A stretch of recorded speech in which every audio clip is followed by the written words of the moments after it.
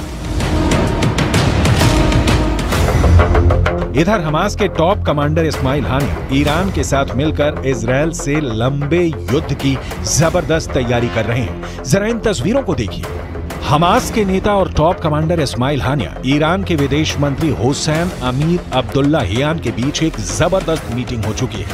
दावा किया जा रहा है कि कतर की राजधानी दोहा में हुई इस मीटिंग में ईरान ने हमास की लीडरशिप को साफ कर दिया है कि ईरान इजरायल के खिलाफ जंग में उतर चुका है। अब ईरान की बेतहाशा सैन्य ताकत हमास की ताकत बन गई है। यानी गाजा में इजरायल को सिर्फ हमास से नहीं बल्कि ईरान की सेना, लेबनान के हिजबुल्लाह लड़ाकों और हमास के सुरंग जिहादियों से जंग करनी पड़ेगी। אני כבר רואה את האזרחים של עזה הולכים עם דגלים לבנים לאורך החוף ונעים דרומה. וחיזבאללה גורר את לבנון למלחמה שעלולה לקרות. והוא עושה טעויות. אם הוא יעשה טעויות מהסוג הזה כאן, गाजा में एक बम का बदला लेगा ईरान। लेकिन वहीं दूसरी तरफ इजरायली सेना के हौसले 7वें आसमान पर पहुंच गए हैं। जरा देखिए कैसे। इजरायल की एयरफोर्स के चीफ मेजर जनरल टोमेर बार ने एक टीवी चैनल पर ऐलान किया कि जरूरत पड़ने पर पूरे मिडिल ईस्ट में कहीं भी बम गिराए जा सकते हैं। इजरायली वायुसेना प्रमुख की ओर से आए इस बयान को खास तौर से ईरान और हिजबुल्लाह के लिए चेतावनी की तरह देखा जा रहा है। इजरायल की वायुसेना चीफ ने कहा है कि हम हमास पर चौतरफा हमले कर रहे हैं, उसको जमीन पर और जमीन के नीचे मार रहे हैं। हमारे जवानों ने हजारों आतंकवादियों और उनके ठिकानों पर हमला किया है। हमने हमास को खत्म करने की कसम खाई है और हम उनको चुन चुन कर खत्म करेंगे। हमास के किसी भी ठिकाने और मददगार को नहीं छोड़ा जाएगा। इजरायल की वायुसेना पूरे मध्य पूर्व में जहां भी जरूरत होगी वहां कार्रवाई के लिए पूरी तरह से तैयार है।